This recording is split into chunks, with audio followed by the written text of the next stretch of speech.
பிராமணர்கள் பாதுகாப்பு சட்டம் இயற்ற வேண்டும், சனாதன தர்மத்தையும் இந்து ஆலயங்களையும் பாதுகாக்க வேண்டும் என்பது உட்பட 21 கோரிக்கைகளை வலியுறுத்தி மதுரை பழங்காநத்தத்தில் இந்து மக்கள் கட்சி சார்பில் உண்ணாவிரத போராட்டம் நடைபெற்றது. இதற்கு இந்து மக்கள் கட்சித் தலைவர் அர்ஜுன் சம்பத் தலைமை வகித்தார்.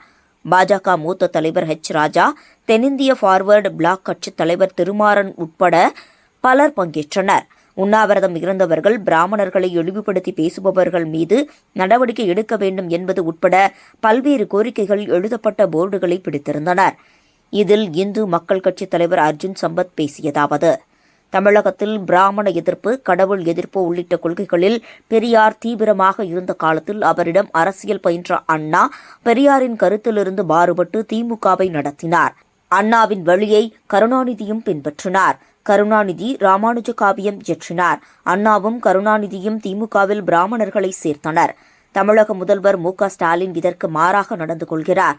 அவர் பெரியாரின் அடிமையாக உள்ளார். எல்லோருக்குமான அரசு என கூறும் முதல்வர் எல்லோருக்குமான தலைவராக இல்லை. பிராமணர்களின் கோரிக்கை தொடர்பாக நேரில் சந்தித்து மனு கொடுக்க நேரம் கேட்டும் முதல்வர் இதுவரை நேரம் ஒதுக்கவில்லை. பிராமணர்களின் கோரிக்கையை முதல்வர் ஏற்கும் வரை எங்கள் போராட்டம் தொடரும்.